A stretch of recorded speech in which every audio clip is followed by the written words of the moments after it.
The smart car has been with us a while, but now it gets funkier than ever. The concept crossblade is in the showrooms now, yours to take away.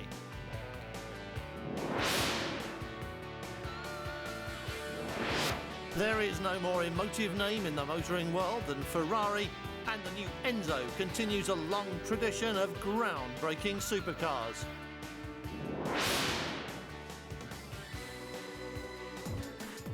When we say small cars, we usually mean town cars, but not all of them are meant for city living every day.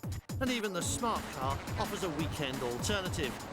And if you are tempted by the funky little crossblade, you might want to think about one or two sensible alternatives first.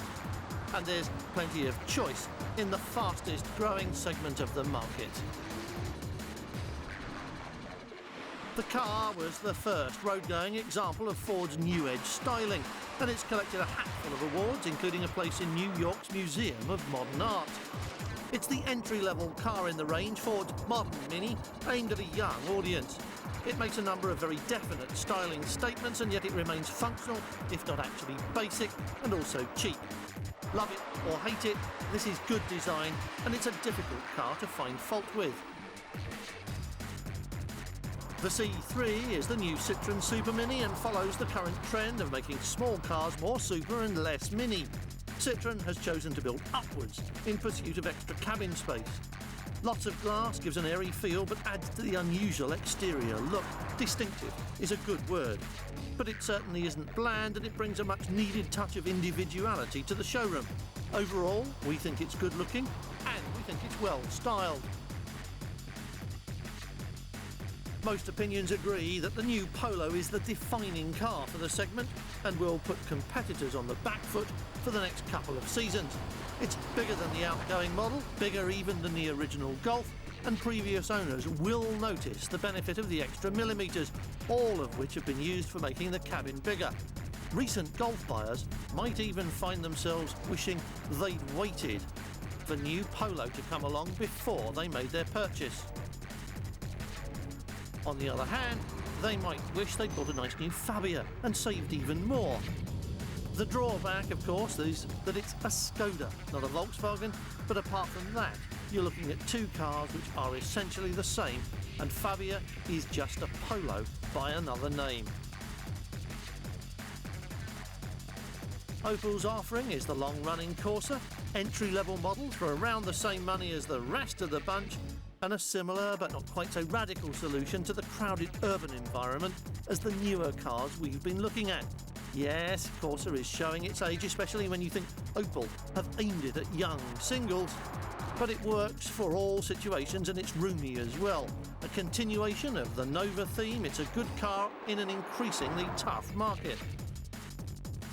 There's a wide range of models and the sportier versions are good performers and they're well priced. And so is this for a BMW. Fun without being radical, it's well designed and has that lovely well-engineered feel we've come to expect from the rest of the BMW range. The doors shut with a satisfying click, the switchgear and the controls are all solid and precise. It drives well, smooth and capable, with much less fuss than you get from some very well-respected small cars.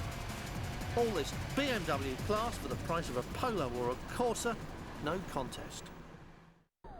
But if ever there was a time for pun and cliché, that moment has arrived. This is the car we would choose if we were smart enough.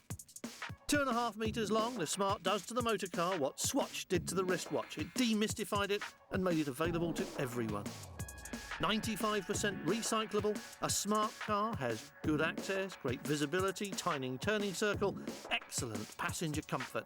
It isn't a compromise, it's just smart.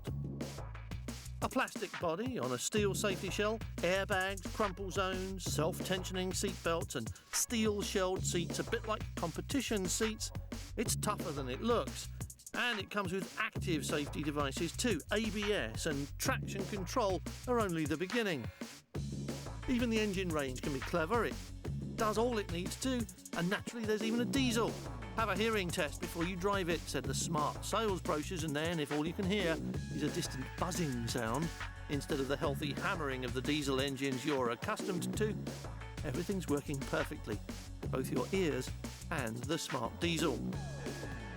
And now, to go with all this funky philosophizing, Smart have added the Crossblade concept car to the production lineup so you can put on a great big grin to go with that air of smug self-satisfaction that buying something this clever and this cute is bound to give you.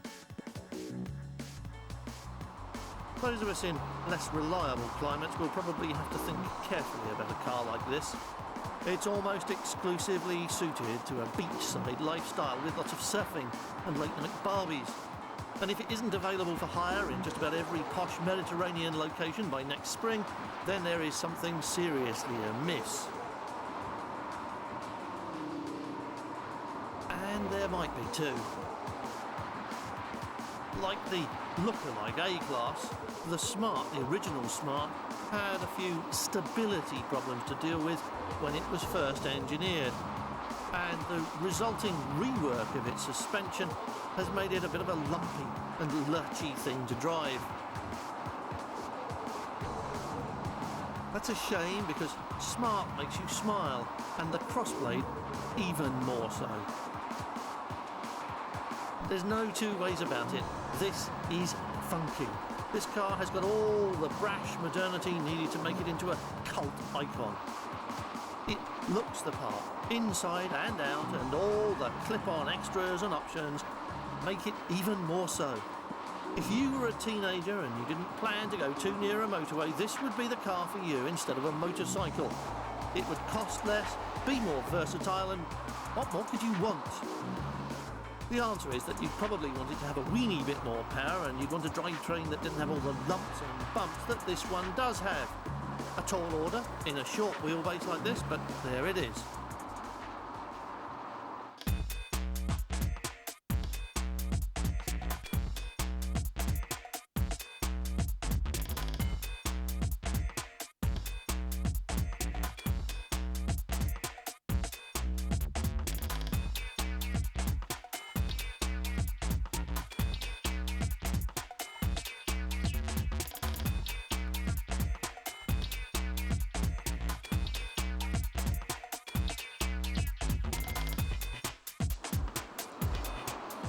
Smart say that if all the cars in your city were the 2.5 metres long that this is, there'd be room for one more tree on every parking space.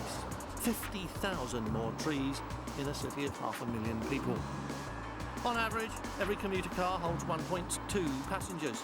Smart say they've been generous in building a car that will hold two. The back seat of most cars is empty apart from the daily newspaper. We took a close look at this problem, say Smart, and did away with the back seat altogether. All across Europe, there are more and more low-cost city centre parking spaces specifically for small cars like Smart. Some train operators will move Smart cars across country at special rates, while several airlines have already arranged Smart hire facilities at European destinations. Or you could just go to Avis, who are trying harder to be smarter and will rent you one whatever plane you flew in on. And there's no doubt that city folk will find plenty to admire in the Crossblade's nippy parkability, its low costs and its direct appeal to those with environmental concerns. But it's the appealing charm of that funky body kit that makes it so likeable, or should that be lovable? So, is this the engineering, spiritual and cultural successor to the original Mini? It certainly looks as if it ought to be. Cheeky and charismatic, especially as a Crossblade. It looks as if whizzing around short journeys would be practical, fun and cheap. But Mini had a captivating road-going character, and it brought a smile to your face when you drove it for fun. You wouldn't do that necessarily in a Crossblade. It's a fun car to look at, a fun car to have, and using it is fun. But driving isn't always. So the Crossblade may be smart, but it's also uncomfortable in a jerky sort of way. But it still looks good on our list as a city car, and if nothing else, everyone in Chelsea should buy one of these and sell the Jeep tomorrow. From the small and sublime to the ludicrously fast and expensive, stand by for the most supercar we have ever seen That's a Ferrari.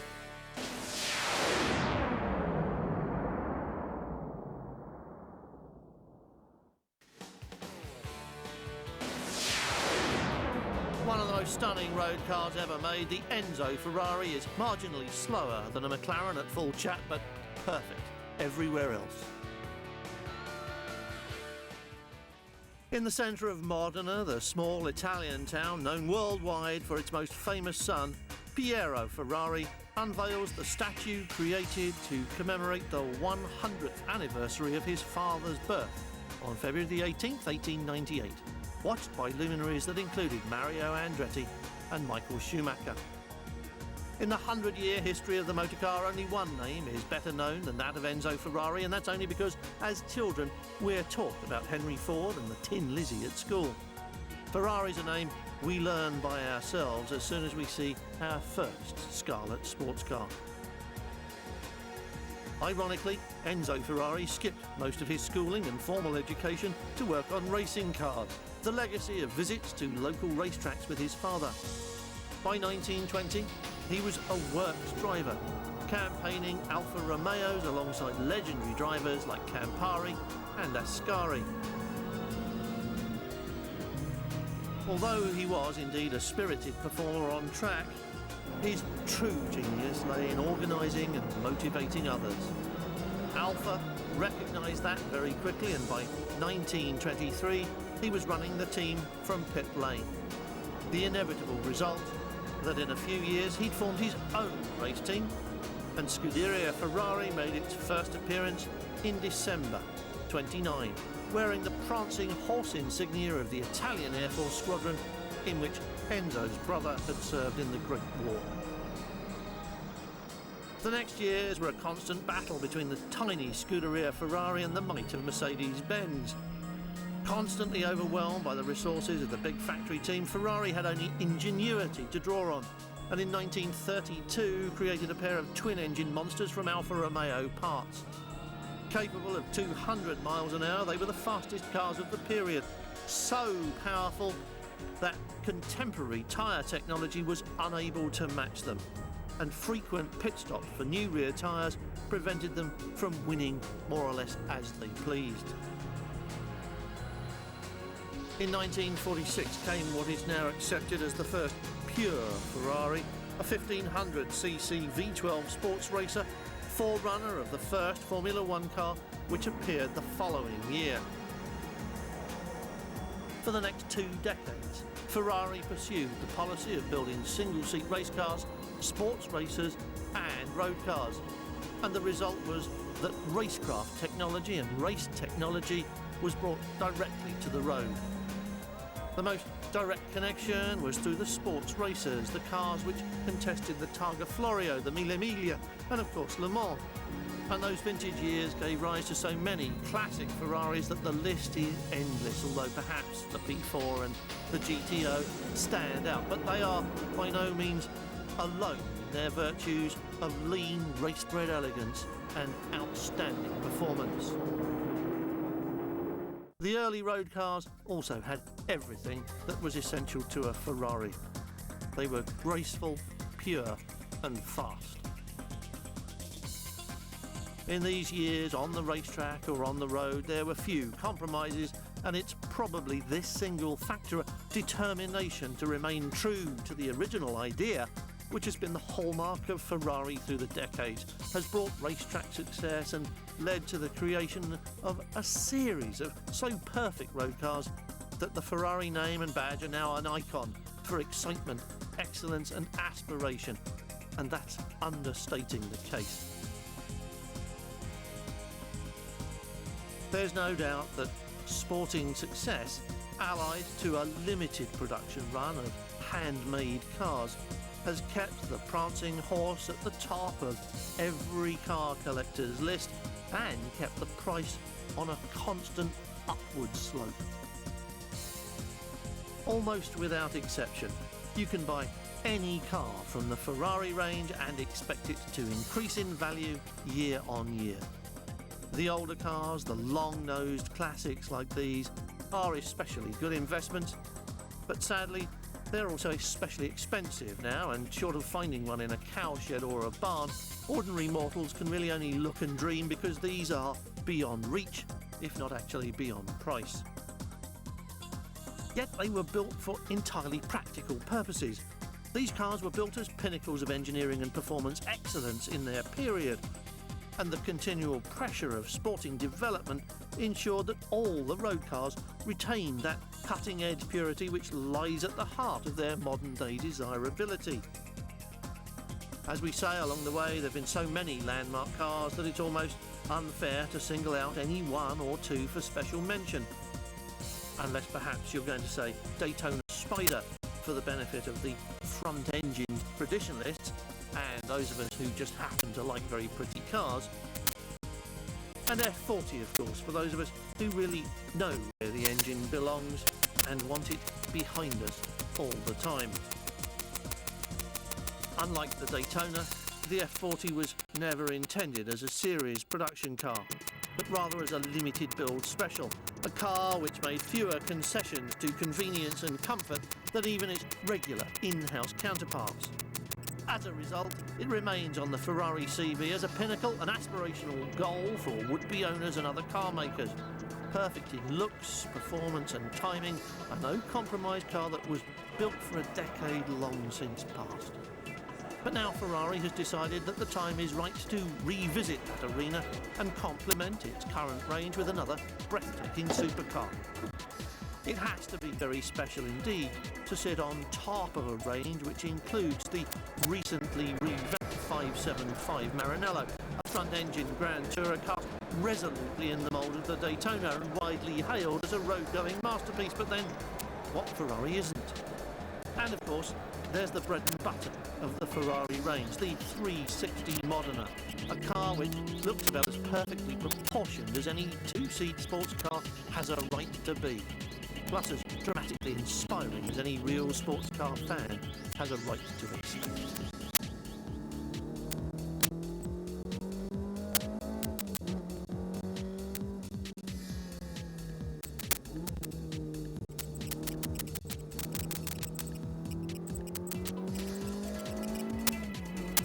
Twirled around the Fiorano test track with effortless ease by Michael Schumacher, the baby Ferrari looks exactly like the sports car we all want to own. Compact and irresistibly pretty, it has a prancing wart on its nose, and that's really all anybody needs to know about it. But to make sure that Ferrari retains that kind of precedence and automatic acknowledgement, Michael Schumacher and his team have to go on winning Grand Prix races and World Championships. And every so often, Ferrari has to come out with the sort of car that has a halo effect over the rest of the range. A car, in fact, like this one. This is Ferrari's most supercar ever. A car which draws heavily on Formula One technology and expertise to provide the ultimate road-going driving experience.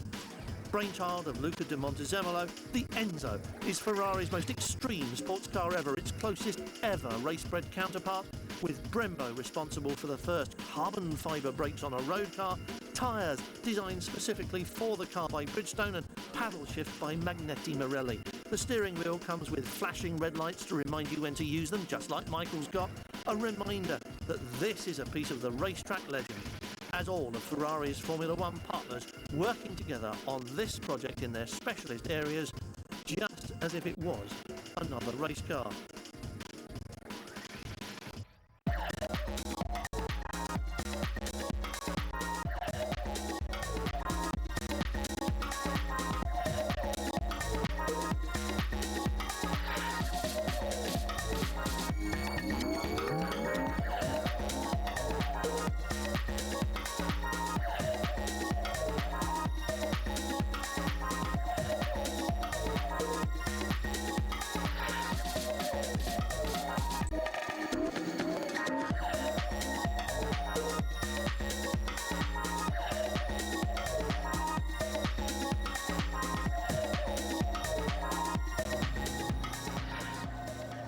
To underline the racetrack connection, Ferrari again cast Michael Schumacher in the role of mediator between absolute Formula One performance and the softer-edged necessities of a road-going existence. Schumacher knew from the start that there can never be a Formula One car for the road, even though the appearance of this car mirrors that of the race car in so many ways, giving the feeling that if you draped a sheet of pliable red plastic over the title-winning race car, this is what it would look like. The rear wing, which had been present on various test mules right up until the early part of this year, went missing for a variety of reasons, partly aesthetic and partly practical. All else aside, it was just too effective at high speed and created too much drag. Using the ground effect underfloor technology pioneered in Formula One, the Enzo generates enough downforce without a wing. Wind tunnel testing established that, along with the movable winglets which sit in the Venturi tunnels and alter position with speed in order to keep the car in balance. All of which is entirely academic for us. The Enzo will built in a short run of 349 cars and will cost more than a Maybach. And there is already a waiting list.